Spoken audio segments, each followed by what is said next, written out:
Today I will present two more interesting cases which we did in the non-operating room. As we all know, to give anesthesia in a non-operating room is another task, and it throws many challenges to us. We need to give anesthesia for a CT scan, for MRI, or in a cath lab suite, so in an endoscopy suite, even at a distant location like ICU. So these patients most of the times are frail, fragile, and some of the other unsuspected surprises are thrown on table. The choice of anesthesia may vary from monitoring anesthesia care, sedation, total intravenous anesthesia, or inhalation anesthesia. So there are the challenges which were lastly discussed were like hemodynamic changes, limited patient access, reduced workspace, unusual working environment, and there is lack of communication. The person who is giving anesthesia should be skilled enough to tackle all the situation, and also should be upgraded in the skill to perform echocardiography. There are some potential complications which we must tackle in such situations. So today, I'll discuss two cases which showed an unwanted, unavoidable surprises on table, and that's the aura of giving anesthesia in a NORA. So this was the last case on the list, and we need to give anesthesia to this patient. He was 62 years old male patient with known case of fibrosis and cirrhosis of liver, CLD with portal hypertension. Patient came with GI bleed with history of melena and weakness. There was repeated endoscopy procedure was done on this patient previously as well. And last 2 months back, a glue injection was done for GI bleed. Now patient came with again episode of GI bleed and came for follow-up checkup endoscopy under sedation. No other comorbidities. Looking at the lab investigation, HB dropped down to 7, WBC count to 2,700, and platelets dropped down to 36,000, with the total bilirubin of 2 and albumin of 2.7. USG abdomen shows mild splenomegaly with ascites. Vitals were normal. So till now, it seems everything was okay, and the patient was routinely planned for the endoscopic procedure, and hence we continued with our plan with sedation. If required, we may escalate to TIVA with Dexket or ketamine and propofol. So looking at the endoscopic view, love at first sight, the vocal cords, they were pretty good. Then the endoscope was further ahead by the gastroenterologist, and they noticed that there was glue cast at the site of gastric varices. So they decided to remove this glue cast and then look at the raw area, and if that bleeds again, so hemo clip to be applied at that region. They performed the endoscopy. They tried to remove this glue cast, and after excision of this glue cast, they tried to remove it with the help of endoscope. Till now, everything was goody-goody. But as soon as they tried to remove this glue cast, it just slipped out of the forceps and got flipped up into the glottic opening. So now here you can see this tissue debris mass, or so-called foreign body of a glue cast, had completely occluded the glottic opening. So we started with a very normal patient and ASA grade 2 patient, a routine endoscopy procedure, which unfortunately turned out into a difficult airway case. Not only a difficult airway case, but it turned out into a dynamic airway obstructive case. So looking at this first image, it took away our own breath. It was a complete glottic and obstruction, and patient may land up in stridor at any point of time. And this may be concluded in a can't intubate, can't oxygenate scenario. But luckily, when we proceed with further scan, we notice that 2/3 part of the glottic opening was covered with this foreign debris, but at least the 1/3 part of the airway was still patent. So patient can breathe through this airway patency. Patient was still under TIVA, only fentanyl and some ketamine and propofol combination was given. Patient was not taking spontaneous breathing. So the first instant and the first reflex by any of the anesthesiologists would be to remove this glottic foreign body with the help of laryngoscope and magus. But there are again, it's a double-edged sword. This mass seems to be a very fragile. It may either come out in one piece, or it may get dislodged as one piece to the distal airway, again causing further complication. So anything can happen at this point of time, and we need to prepare for all the consequences. So after looking at the scan, thinking multiple options, this develops a critical decision-making and critical time to act wisely. So firstly, we thought of the spontaneous breathing. Let the patient come on a lighter pain of anesthesia. Let him breathe spontaneously so that he may cough and out this foreign material. But that was again a little dicey. We were again dicey in this plan.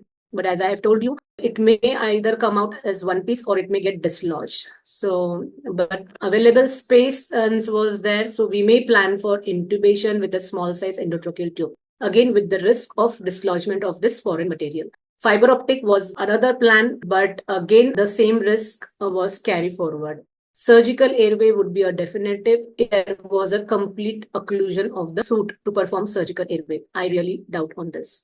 And whatever plan you may do for this patient, the throughout it may have a risk of hypoxia and hypercarbia.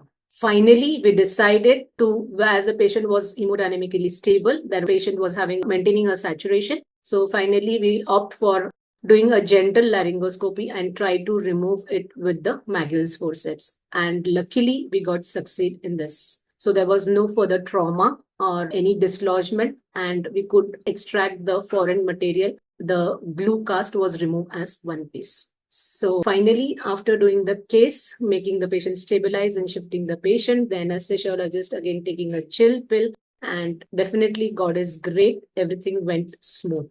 But as the quote on the flyer says, the important thing is not to stop questioning. And hence many questions arose into my mind. It was starting revolving. What if this patient we were doing in a low resource center? How would we manage in that low resource center where we have a less technical help available? Or if something went wrong, what would be our goal of oxygenation and ventilation? If required, expert help, was it available? And if available, within how much time it would be available, like a rigid bronchoscopy? If we need to perform tracheostomy, was the ENT surgeon available in the nearby place or in the same institute?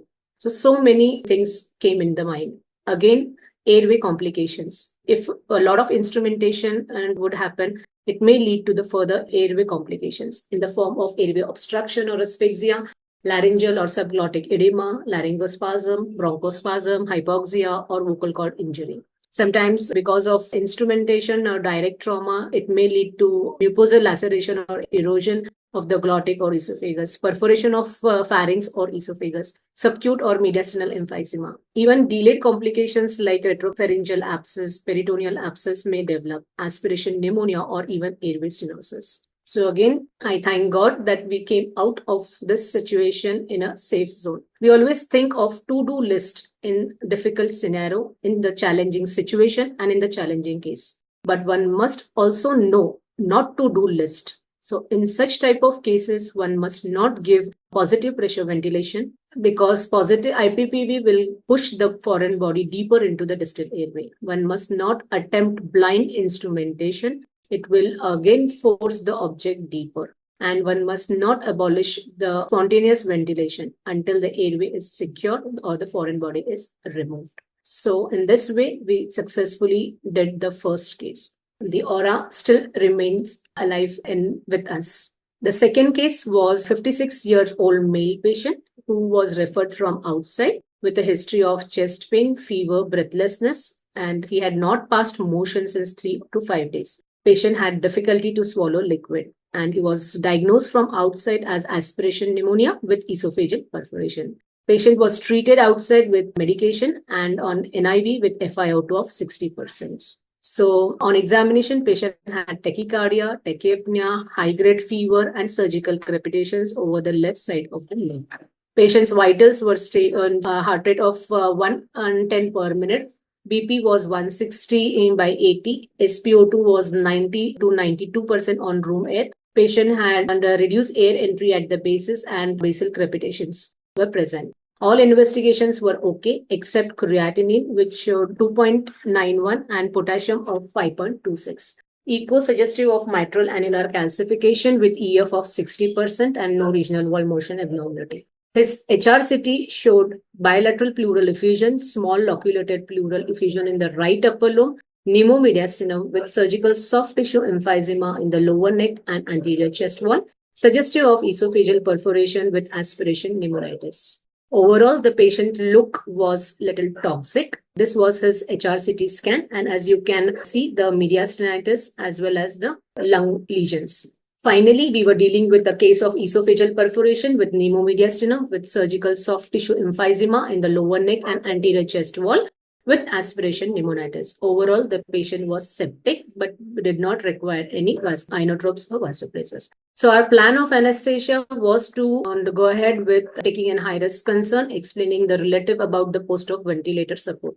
This patient was VIP, known to many 2-3 doctors in our city. So we planned for general anesthesia with endotracheal tube with rapid sequence intubation. Because it was an esophageal perforation, so we don't know how the gastric contains, and already the aspiration pneumonitis was there. So rapid sequence intubation was planned with fentanyl propofol atraquidam. I avoided scoline in this patient. The procedure of induction and intubation was smooth. The patient was maintained on oxygen, isoflurane, and atraquidam. Magnesium and calcium was given as per the hemodynamics. Now, when the gastroenterologist performed the endoscopy, after 5-7 minutes, he could locate the esophageal perforation. This was in the cervical part of esophagus, that is just beside the cricopharynx.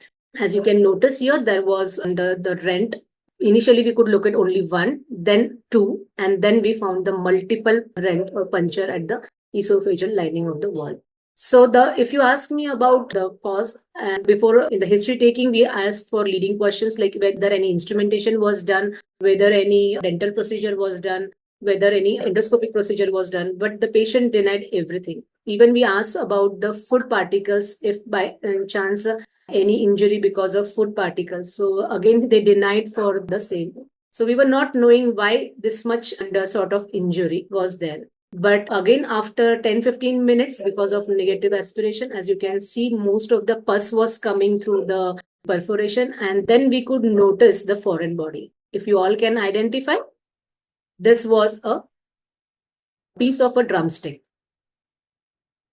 So the piece of a drumstick came out suddenly from the mediastinum, and that was the culprit, that was the cause for this esophageal perforation. We could find 2 or 3 pieces of this drumstick coming out of the mediastinum. If you look at the image, and the tissue is very frail, it is infected, it is soiled with the pus and the debris.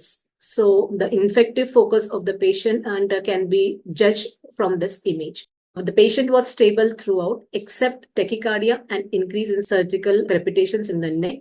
Even the EtCO2 was in the range of 35 to 45. So then now from diagnostic procedure, it turned up into therapeutic one. And so our gastroenterologist tried to apply OTSC hemoclips to these esophageal perforative lesions. But unfortunately, because the tissue was not healthy, the tissue was having all the debris, the septic material, it was not holding the hemoclip. So despite of multiple attempts and they tried and for some more minute, but hardly 1 or 2 clip could be secured. But as you can see in the image, there was multiple puncture and it was not possible to hold the hemoclip. So now after trying an endoscopic procedure for around 40 to 45 minutes, the plan now changed to from a definitive therapeutic management to a conservative management. So ultimately, because the clips were not holding, the patient was slightly unstable, the plan changed to a conservative management. So it was a collective decision by 2-3 gastroenterologists, and they planned to put in the nasogastric tube via endoscope through a guide wire. But as we all know, no parking zone, and we always park the car in front of a no parking zone. Similarly, the guide wire was repeatedly traveling the path of endotracheal tube and was repeatedly going into the rent area of esophagus. So here comes the role of, again, anesthesiologist. I perform video laryngoscopy, hold the guide wire with the help of Magils, and then drop down this into the esophagus. Till this time, there was a lot of secretions, the pus in the cavity, and repeated suctioning was done. Now, the patient was planned to electively intubated and ventilate for a couple of days, let him settle down all the septic elements, and then it will be discussed with the surgical team, and surgery was planned for this patient. So after 2 days, this patient came for surgery, and the repair was planned initially via the cervical approach, and if required, thoracotomy was planned. Till that time, the patient was septic. Now patient required inotropic support. Patient was already intubated and hence GA was given further. So the operative was successful with the help of cervical approach only. We need not have to do thoracotomy. As you can see in the figure, the cervical incision was taken and our surgeon took the sternocleidomastoid muscle as a flap and they did the esophageal repair with the help of this sternocleidomastoid flap.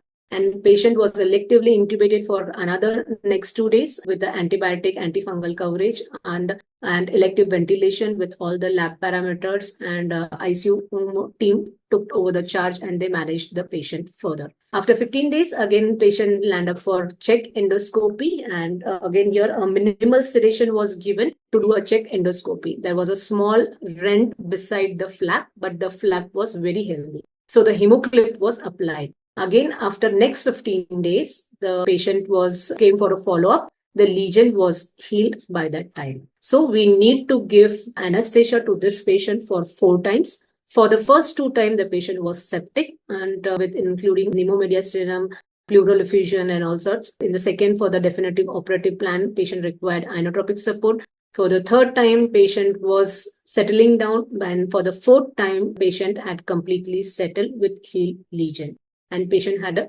good outcome. So to conclude, esophageal perforations, like injury, they constitute a high mortality up to 50% of surgical emergencies. And there is a short mortality of esophageal perforation on table. Anesthesia management is exceptionally challenging due to the need to manage severe sepsis, potential septic shock, mediastinal and pleural cavity during airway management. So the anesthesia required some inotropes and vasopressors. There may be difficult airway because of surgical emphysema, retropharyngeal abscess. Then intraoperative ventilation may require some different planning like 1 lung ventilation or so. I looked literatures about esophageal perforation. In one of the systematic review, they have studied around 1,300 cases of esophageal perforations for about 3,000. So the iatrogenic cause of esophageal perforations are more. It comes to around 60%. Even a small procedure of putting a glue at the esophagus, clipping, doing a hemoclip or a metal stent may cause esophageal perforation.